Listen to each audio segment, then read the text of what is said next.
Sa trabaho, sa kanto, saan ka man mapunta, may mga taong ego mas malaki pa sa problema. Kunting puna lang sila, paggalit sila yung kulang sa pansin.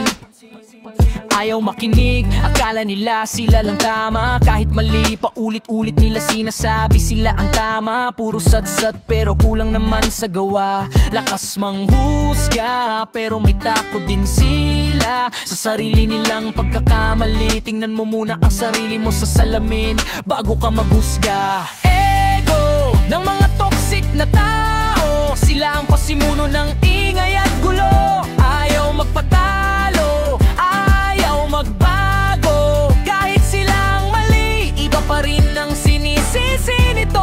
Kahit sila ang may pagkakamali. Ego, yan ang lason na bumububog sa mga ganitong tao.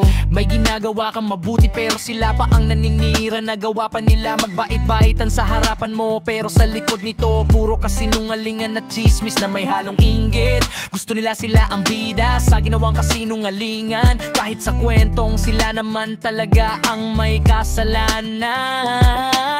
Nakakapagod na rin minsan mag-adjust sa taong walang pakialam sa respeto sa oras, basta ego nila, yun lang ang gusto nilang gawin sa buhay. Ng mga toxic na tao, sila ang pasimuno ng ingay at gulo.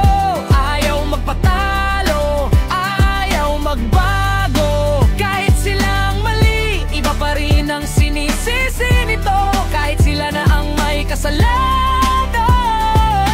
Ego, yan ang lason na bumubuo sa mga ganitong tao. Kaya minsan, distansya ang sagot. Hindi mo kailangan sumabay, baka ikaw pa ang mapahiya. Kung wala silang respeto sa paligid mo, ba't mo papipilitin mga ayaw tumahimik? Ayaw matuto, ego ang sandatan nila, pero respeto ang kailangan mo.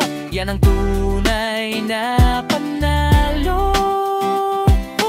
Ego ng mga toxic na tao, sila ang dahilan kung bakit nawawala ang mga tao sa paligid nila. Pag masyadong mataas, walang natitirang respeto sa mga toxic na tao, kundi galit, tampo, kwentong sira-sira. Ego, kung hindi nila kayang baguhin, ikaw na lang ang lahat.